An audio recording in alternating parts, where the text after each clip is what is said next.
Hey there, I'm Greg Finn, And I'm Jess Budd. and it is officially Marketing O'Clock here on November 9th, 2018. Remember, you can catch us live without a net Fridays on YouTube in the morning, or you can consume us anytime via your favorite podcasting player. Yes, and do follow along with us in our show notes. Just head over to marketingoclock.com for the links from all of today's articles. First up this week, Facebook has begun rolling out new analytics for both Facebook pages and for Instagram accounts. Ooh.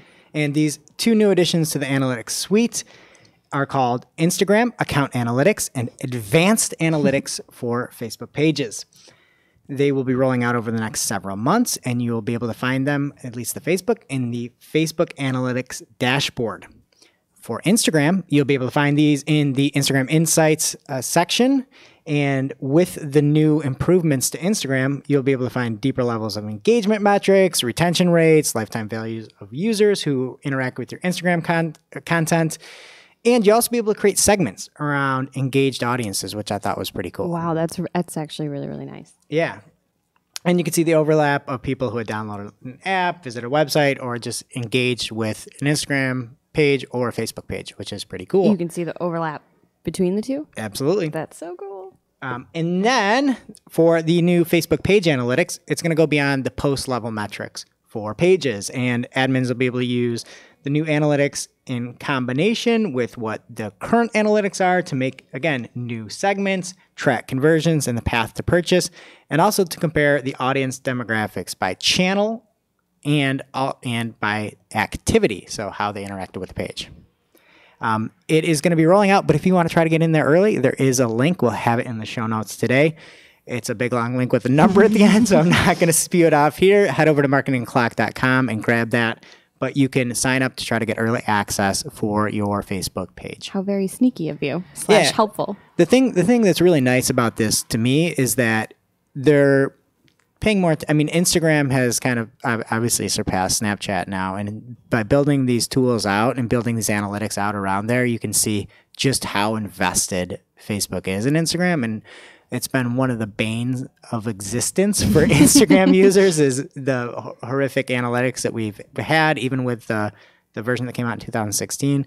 So this is a welcomed look at hopefully something that marketers can use to help them with their marketing on Instagram. So I am excited personally about this. Do you think they're going to take it to the next level and let us use some of those insights and audience segments for ads? That would make sense if I was trying to make money, and if I was Mr. Zuckerberg, I would want that. I'd want more money than less money, and doing that would make a lot of sense to me. So, who knows? But that would be a kind of clear next step, at least if I was running the show. I think so. Since everyone's out there copying Google, that's what Google does. There you go. Analytics. So. I quit. Heading over to Facebook, new CEO. Yes. Boom. Speaking of copying Google, this isn't fair. I'm going to stop saying that. So Bing is rolling out ad scripts for Bing ads, and this is really exciting. They've been kind of catching up on all sorts of things lately, and this is big news this week. They announced Wednesday that scripts are rolling out to all Bing ads accounts. Okay, and let's take a step back. Yeah. Ad scripts. How do you use ad scripts? What are they? Oh, that's a tough technical question. It's a script, a piece of, I guess, code or a script that you can put into your account. It basically lets you make bulk changes or, bulk changes, help you manage your account at a high level. And it does things for you, basically. It's automation for your ad account, and it's way better. It's like automated rules on caffeine. Exactly. It's like a custom automation that you can build. Perfect. Great. That was way better. I haven't had enough coffee this morning. So just like what you could do in Google Ads, you're going to be able to apply, like I said, these scripts to your Bing accounts. Again, if you've never used them before, or even if you have, the article gives a lot of resources to help you get started, talks about some of the differences as well between the Bing ad scripts and Google ad scripts that you may be used to using. So definitely make sure that you guys head over to the show notes and get that information, because there's a lot in there and it's really just too much and too nitty gritty to talk about. Yeah, and the big thing that I think is going to be a benefit here that Microsoft did really well is that they looked ahead and had kind of this find and replace function so that you can take some pre-existing Google ad scripts and then you can easily modify those so that they work within the realm of Bing ads. That's amazing. And to Jess's point as well, there is another article, and we'll throw these in the notes as well, from Christy Olson over, I think she's an evangelist. Is that what they're called? Evangelist over at Microsoft. And she had a really good on Search Engine Land article that explained the differences. So what you need to know, the differences between Google Ad Scripts and Bing Ad Scripts. So check that out. Yeah, that's really important. Just don't assume everything's going to be the same. All right, next up, Adobe has forecasted $124 billion in online sales this holiday season. That number is up from $108 billion in 2007 and $94 billion in 2016. Also, a lot of fun facts that they put out. It's a great report. You can check it out. They did a nice job designing it. Over $1 in every 6 will be spent online. Ever? This holiday season. This holiday season. It's they're making assumptions. Yeah. Who goes to stores? How is this so low? How is it 1 out of 6 or over 1 out of 6? I feel like a lot of that are those Black Friday people that they don't even go to sleep on Thanksgiving and they go stand in line at Walmart. Question for you live on the air. Oh, no. What percentage of holiday spends are going to come from online versus in-store? You have $6. How many are spent in-store and how many are spent online? 1 out of 6? What is that a percentage? How many are you spending? A math question? How many are you spending online? You have $6 to spend for all of your holiday gifts. I'm probably going to spend all 6 of it online. Okay. That's bad. That's bad. We should be supporting small businesses, brick and mortar. You work at a digital marketing and digital. But I'm also a small business owner. Okay. Anyway. So 3 and 3. Perfect. Well, I'm going to spend all 6 of my dollars online. And I don't know. I don't know how people have time to do all these in-store shopping visitations. They don't. Okay. You're right. I'm with you. Sorry. Next, another couple of bullet points from here. And again, check this out, the actual data yourself. Smartphones alone will be half of traffic, but yet a quarter of dollars. So something to note that many times people may be a little bit more comfortable on desktop. Take a look at your remarketing, how to figure cross-device, yada, yada. A couple things that are growing just for you e-commerce and brick and mortar folks out there. Pick up in store and fast shipping are kind of some of the up and coming asks. Another thing, fun fact that Adobe uncovered, 1 out of every $7 is spent on the shopper themselves. That seems low. Low? Don't you think? That seems crazy. Like, oh, those mittens are cute. I'll buy one for me too. No. I never I just need those mittens. Buy things for yourself anyway. No, save that dollar, invest it, let it compound. There you go. I like mittens. Okay, and the last up, just from their bullet points they said this specific quote, "Don't forget to work off 100 million calories of eggnog." What? Hey, Adobe, leave the jokes to us. Yeah, right? What is it? So actually, that means they're telling you to get up off your butt and stop shopping on your computer and go to the stores? Is that like a subliminal message, or what are they even saying? They're trying to make a joke and it flopped. It's also not 100 million calories in eggnog unless you like drink the world's supply. They're talking about like through the holiday season. Okay. Oh, like just tips in general? Yeah, they're trying to be funny. Oh, okay. That was too much of a thinker. I don't think I can do it. Next up, Pinterest is rolling out they rolled out a new ad format last week, promoted carousels. So if all y'all marketers out there have ever used carousel ads on Facebook, it's very similar. You can now do this on Pinterest. You can have one ad with several images, up to 5 right now. And users obviously can scroll through. It's a very engaging format, and each of those images can have its own landing page. So it's really very, very similar to what's going on Facebook. But this is huge for marketers. Pinterest is such a visual platform. It gives us more opportunities to really showcase if we have, several products, or we want to show, product itself and then a product in use. And there's a million different things that you can do with this. And I think especially, like I said, because it's such a visual space, this is really, really helpful for marketers that want to get people looking at their products. And with the example that they had on the video of the new carousel ads, I take umbrage with a few of their suggestions. First off, the example was Cheerios, and it was a kindness lessons for kids.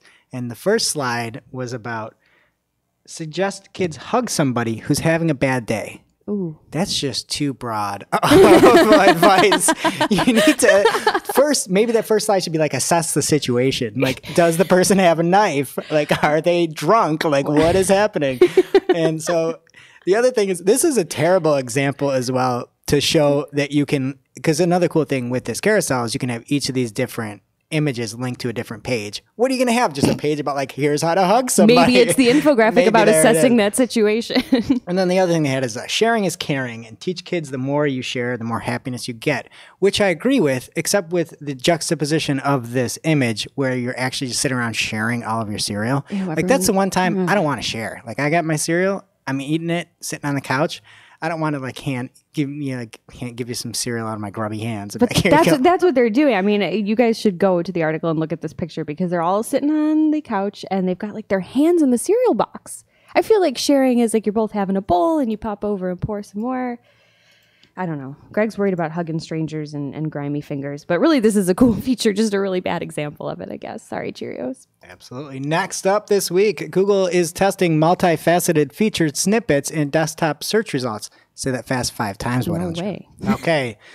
And in case you're not familiar with what those featured snippets are, it's kind of the opposite of the 10 blue links that we like to think of. It's could be quick answers. It's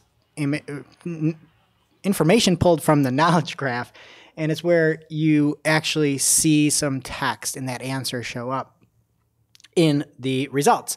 And there are many examples of this being spotted with multiple featured snippets. Many times it is different than what the actual query is, but it kind of furthers a search. So an example that they used was garden needs full sun, ? Was the query. And one of the snippets was, what garden plants need full sun? And then pull the information right for the user. And then the other example was, what counts as full sun? So in that example, it's great. Unfortunately, that's not how everything works, but it's something that you really need to take a look at if you're seeing your results kind of being overtaken by some of these feature snippets. How can you do that? How can you work better to have content that shows up there? And also, how can you work better, even if you do have content in the feature snippets, to get people to actually visit your site? Yeah, I think we talked a little bit about that. Was it last week or the week before? I don't even remember at this point. It's all a blur. But just answering some of those questions, it sounds like they might be serving up results that aren't necessarily in line with the query. So maybe that's an opportunity for people as well. And that brings us to this week's lightning round. First up, Google has introduced some new ad position metrics. So this is actually really, really cool. Sometimes, and I didn't really even think about this in depth until I read this article, but you'll see that you're in the top position according to your average position in reporting. But really, you could be all the way down at the bottom of the page if the first ads are served beneath the organic results. So Google's doing their best to be a little bit clearer about where exactly your your ads are showing with these new position metrics. They're using words like top to indicate ads that are above the organic search results and absolute top, which means their words, not mine, what most people think of when they think number one. So literally the first thing on the page. But I like that it's absolute top, but it's what people think. That was a funny joke you just mentioned there where you're saying that the organic content might be above the ads. That was funny. I've seen it like once in my travels. Yeah, I think and go check out the metrics. I thought that the impression top percentage, again, is the ads that are shown everywhere above organic search results. I'm guessing that's going to be 100%. But yeah, definitely some cool new metrics for your ARDs. Your ARDs. All right, next up, Google Search Console experiments with domain properties. Hallelujah. That is from me, not Google. What you can do now in Search Console is you can have not just a bare domain, but you can have subdomains, fragments, related domains, and so that you don't have to claim each and every single subdomain or version of a secure site, a www site, a non-www site. It's been something that's a huge pain in the neck for a long time, and Google is working to fix that. Your hallelujah was not enthusiastic enough at all. Hallelujah! All right. And the other thing that I was a little bit concerned about is this all sounds great until the part in the article where it says, Google currently creates them for you. It's like, oh no. Hallelujah. So maybe I was on point the first time around. You're right. Sorry. Next up, there have been some updates to Google My Business that have rolled out over the last couple of days. Businesses that aren't open yet can specify an opening date on their listing, so it's great for building awareness ahead of time. You can still show up on a map and let people know when your doors are actually going to open. You can also enter in a service area that is different from your actual business location. So it's a region that your business serves. This is good for people that, say they run deliveries or they offer a service that's not necessarily at their business, but they do have to put in their address where they're located. They did note, with this, that service areas now that you have listed as a radius around your business will no longer be supported. So if you're using that, you need to go in and update your listing. They want things like zip code, region, they said, which is a little ambiguous to me, and city. Okay, next up, Chrome will soon block an entire website if it shows abusive ads. So if there is something that is misleading, malicious, not only can you have that page blocked, but you may get your entire website blocked. Wow. So that is just another lesson in life on why you should just be nice. And not hug strangers with a knife. Yeah, go listen to that Cheerios Pinterest ad, everybody. Sharing is caring. And if you like what you see on Instagram, IGTV, you can share it. Instagram just tweeted that you can share your favorite. This is a quote. Now you can share your favorite IGTV videos to your story. Tap the paper airplane at the bottom of the video that you want to share. When your friends see the story, they can tap to preview to watch the whole video in IGTV. How many IGTV videos have you watched? 0. I think I watched one by accident because I clicked something. I was like, get me out of here. My favorite part of this is that the one thing that is probably the least I'd ever share, they allow you to share now. Yeah. Like, let me reshare somebody else's tweet. I have to download some app and I got to repost and do all these different things. No, I'm never going to share an IGTV post in my stories. Get this out of here. Get it out of here. Okay. Next up, Google is notifying users if they're unclear subscription pages. Going along that effort of being nice, Google will now be kind of asking, is the billing information visible and obvious to users? Can customers easily see the costs they're going to incur before accepting the terms? Is the fee structure easily understandable? And the example shows that when people are putting their information in, they don't know that all these things are happening. And then there comes up a big error on the page, a big warning sign. This is why I'm giggling. A big warning sign that says, the page ahead may try to charge you money. And you can go back or you can proceed. So pretty nice for unsavvy tech folks out there. Yes. Yes. Never mind. No comment. You can now track your campaign goals with AI-powered performance targets on Bing ads. They announced this week you can set weekly or monthly targets for your spend, clicks, or cost per click for groups of campaigns. You can also forecast performance and see actual trends over time. This seems really cool. I wrote neat in my notes. It seems neat. But the thing that I really would like a little bit more than clicks and spend is CPA. That would be nice. Get a little bit of help with more important metrics. But it's the start of something good, I think. Yes. The one thing, I think this looks cool, but I think that technology is cool. But I look at it and it's like, oh, this is Bing ads. They need Dr. 90210 or those fellows from Nip Tuck or something to just give this thing a whole facelift, make it look much, much better. And I feel like people use it. It's just so clunky. It's what do you think of Bing ads? You look at it and just feel like stress. Yes, it's a little bit difficult, but I don't know if those fellows from Nip Tuck could do anything because they haven't been around in 75 years. Have some faith. Okay. Next up, everybody's favorite video calling platform, Portal, has updated the privacy and security. I keep seeing these ads on TV and everything, and it's just like, what is going on with Portal? I just hear you in my head every time. Hey, Portal. Poke chest, yeah. All right, so they have updated some of the privacy and security. And they say that we do not listen to, view, or keep the contents of your Portal video calls.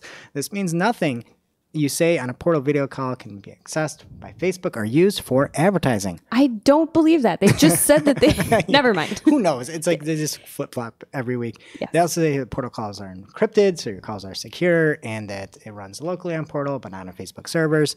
But again, the big thing here is that they're saying that it will not be accessed for advertising.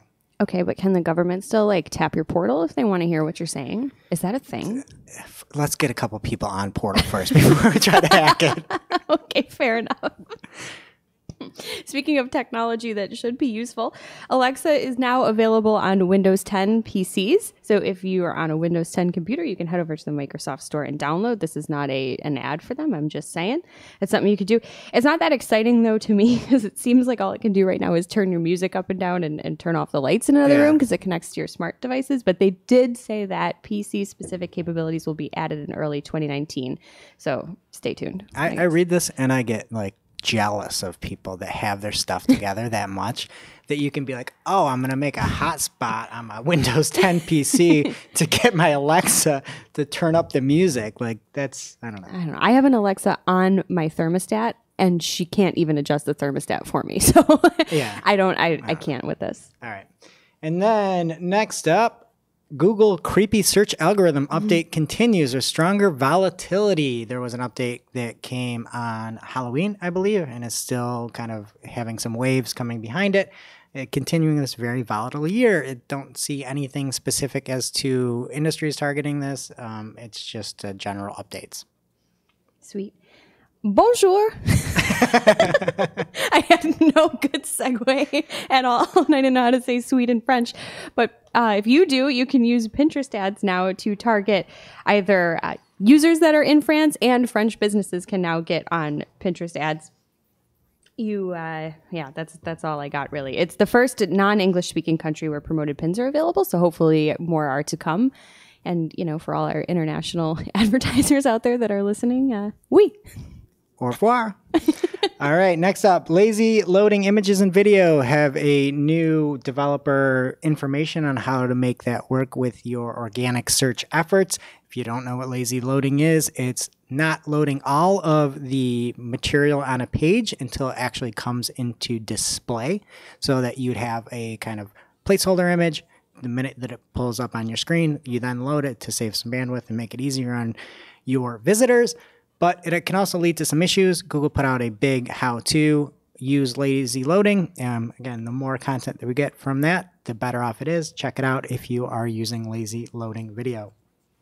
And that brings us to this week's must-read marketing article of the week. An article so in-depth, so detailed that we cannot cover it all on this week's episode. And this week, the episode is called Don't Blink. 3 often overlooked practices for highly effective content. I also kind of lied a minute there. It's not that in-depth, but I thought it was really, really pertinent. And it's something that people just kind of look past. Don't lie. Well, it's just, I mean, we could cover it, but it's, I want to get to people some helpful stuff here. And I think that especially people get really one-tracked. And I thought this was a very, very sensible article in an insensible world. Unsensible? Insensible? Not sensible. Not sensible world. And they talked about ways that you can kind of have things work long-term while also working today. Just a lot of really, really kind of tangible takeaways from this.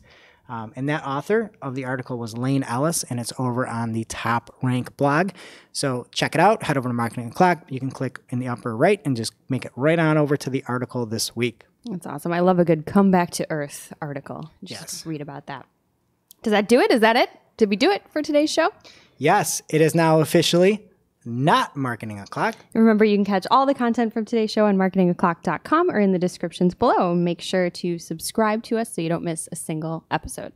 And we will see you next week. Adios. Au revoir. Au revoir.